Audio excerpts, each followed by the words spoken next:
Now we come to one of my favorite philosophers, everybody's hero, I think, Socrates. And we're looking at Socrates with respect to, not surprisingly, hypocrisy and irony. Okay, now, I'm not going to go into all the history about Socrates, but basically, if you look through the dialogues that deal with Socrates and all the problems he ran into with the Athenian government, is largely they said, look, at the end of it, Socrates, you've been corrupting the youth. And Socrates admits this, right? He's like, yeah, I guess I have.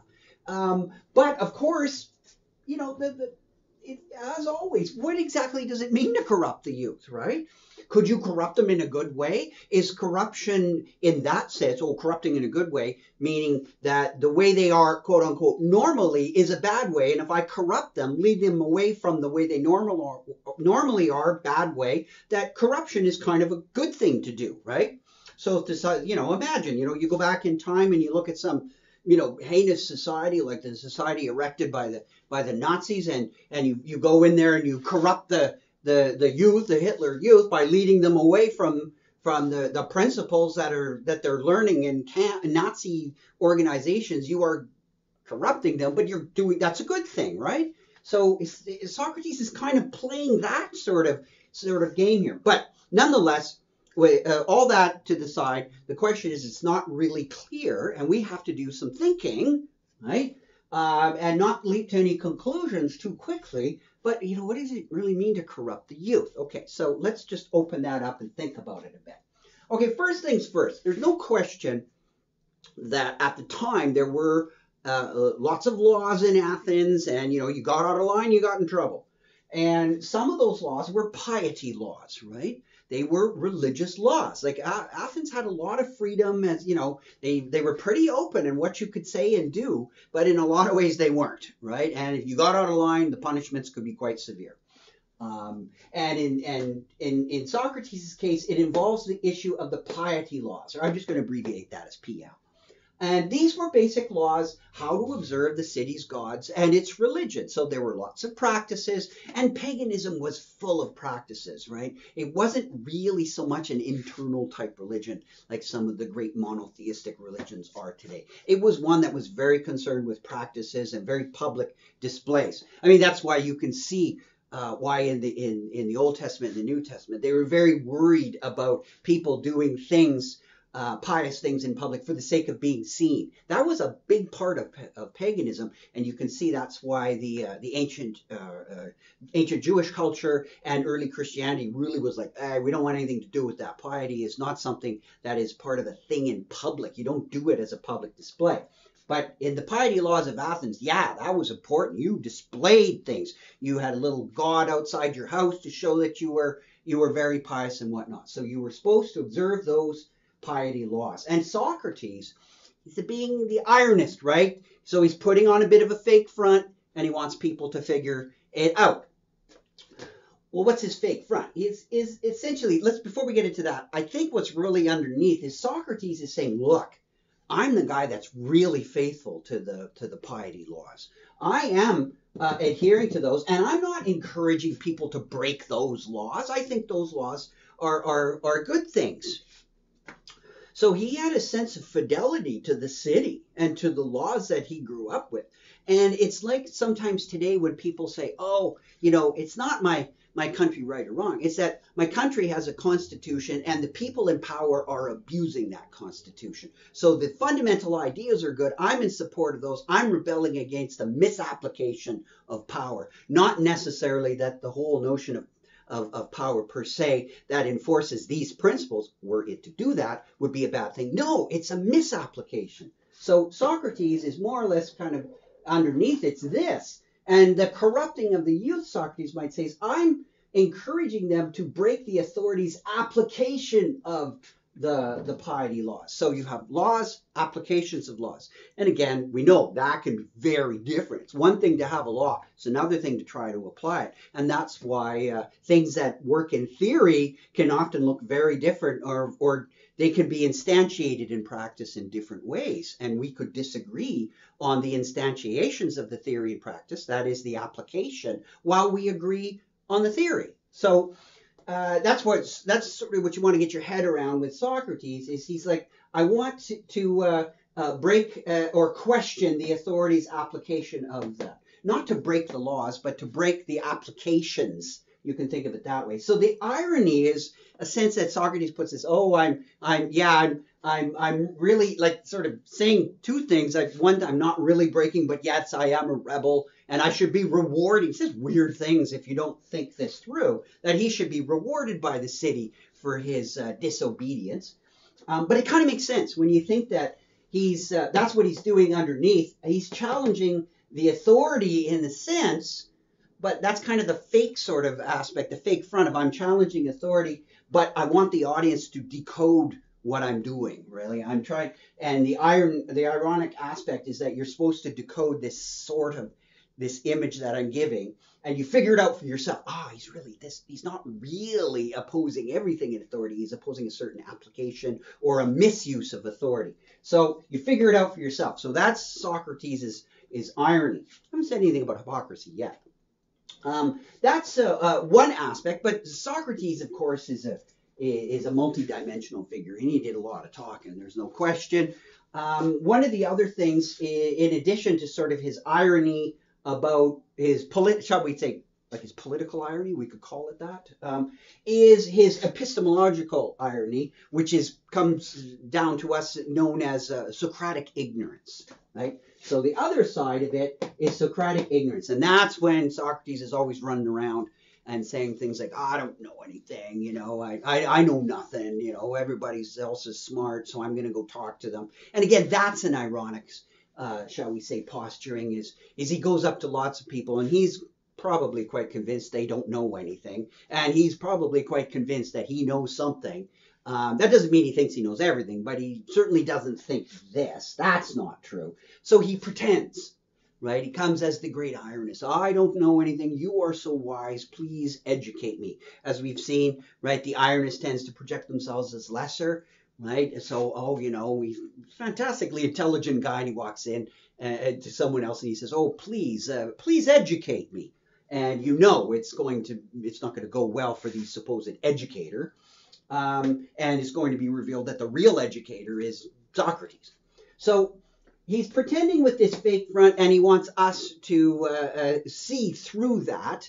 And so he's splitting his audience as well, right? Because the part of the audience in Socrates is the person he's talking to, and they don't get it, but we're supposed to get it. And we watch him lead this person, perhaps from a state of ignorance to one of knowledge. So it might happen with the actual character, but it's certainly going to happen with us because we see the irony and we're supposed to move from, well, I didn't know anything about morality at the beginning, and Socrates is going to show me more about it by the end. Sometimes that happens in a dialogue. Later ones it does. Early ones, not so much, if at all. But the point is that there's, again, this kind of fake sort of beginning to it that we're supposed to see through.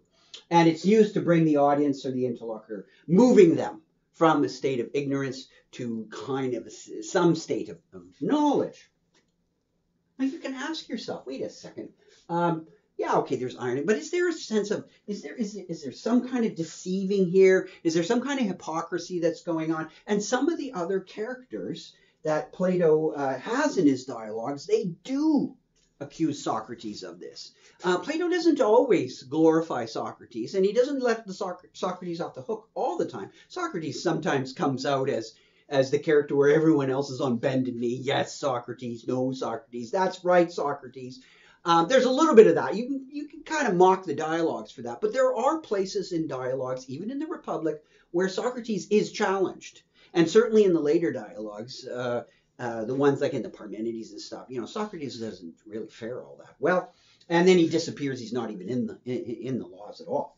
So it's not the case that there is sort of this worship of Socrates. But Thrasymachus in the Republic, he says Socrates is a kind of hypocrite, a kind of hustler type, in the sense of, you're acting like, you don't know anything. And then once you lead people down the garden path, you sort of jump them and then you decide, right? And you can find in many debates that Socrates, in a way, he says he's just out for knowledge per se, and he doesn't know anything, but he is building in, what it means to be a piece of knowledge. If you think certainly in the Theaetetus, he does that, right? Where he is offered responses to the question, what is knowledge? And he says, I don't know what it is.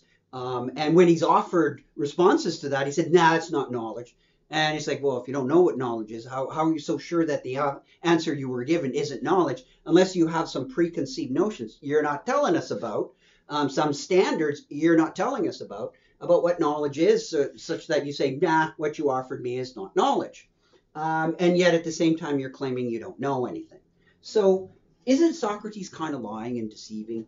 And again, you can find characters that in Plato's dialogues, and I think Plato himself was, that guy was no fool. So he realized that, yeah, you could charge him with a kind of hypocrisy of applying different standards to others than himself, and being rather duplicitous about the standards that he's even applying himself. Oh, I'm not applying any standards to anyone, to me or whatever, but yes, I secretly am. So is there some sort of hypocrisy there?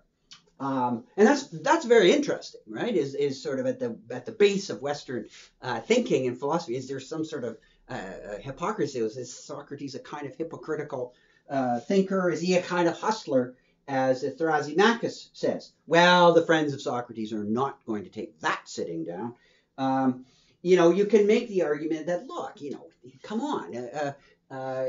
People are complex entities. Socrates is a complex entity. The audience is composed of complex entities. So in that sense, what Socrates is doing is using certain pedagogical maneuvers, right? And getting people to see certain things. Yeah, he's going to use irony. Maybe he does use a little bit of hypocrisy here and there. And as we've seen, that maybe in any judgment that you make, maybe there's always a little bit of hypocrisy. We've seen that, when Jesus said, how strictly should we read when, he who is without sin can cast the first stone. If you read that really rigorously, nobody gets to metaphorically cast stones, or in other words, make moral judgments, because nobody's perfect. So if Socrates is engaging in a little bit of duplicitous behavior, well, okay, maybe all teaching is a form of duplicitous behavior. Maybe what I'm doing here has a bit of a duplicitous aspect, because I'm putting on the persona a little bit of playing philosopher and teaching and all that kind of stuff. So what? That's not a problem. Isn't that sometimes necessary to do that? And isn't that sort of isn't there a justification to that? Because, after all, he's moving people from ignorance to knowledge. Doesn't the end in that case justify the means? He's not torturing anybody or doing anything that we would, let's say, from a deontological position, say that's absolutely forbidden. No, maybe a little bit of stressing the audience here that Thrasymachus objects to. Well, so what? Maybe a little bit of stress in the education of a soul isn't such a bad thing if it results in a state of knowledge.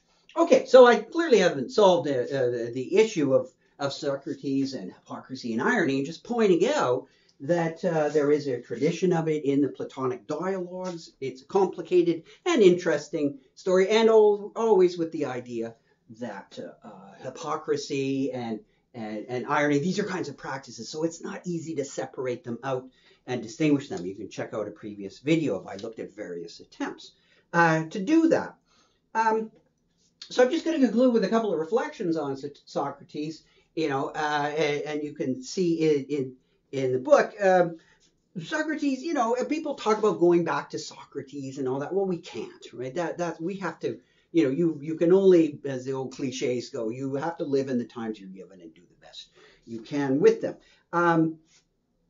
But I think one of the most important things about Socratic irony and the whole thing that Socrates is doing is a sense of detachment, right? Is a sense of a little bit of humility, right? Oh, and this sort of detachment, especially in this one here, like I know nothing, is to assume maybe not that you know nothing, but that you assume you don't know everything, and that there's always this space here for true dialogue to take place. That's really where I think Plato is kind of driving at. The true sense of dialogue is when, not that you come to the dialogue without any convictions or whatever, but that those convictions are at least worn rather lightly. They can be beliefs, and you can hold them and you can argue for them, but there's a certain willingness to perhaps let them go if reason, shall we say, reason loosens the mental glue on those beliefs and releases them a bit. And also that you don't think you know the whole story. And so you're looking for a completion of the story or something that's going to integrate or forcibly make you readjust. So that little, metaphorically, that space that you have is a space in which others can come together, and you have this area where it's like we can discuss things and possibly move each other from different states of ignorance possibly to knowledge. I think that's one of the key things that Socratic, at least maybe not hypocrisy, but Socratic irony is opening up. It's this space in which real conversation can take place. And I think that's the great legacy of Socrates. See you next video.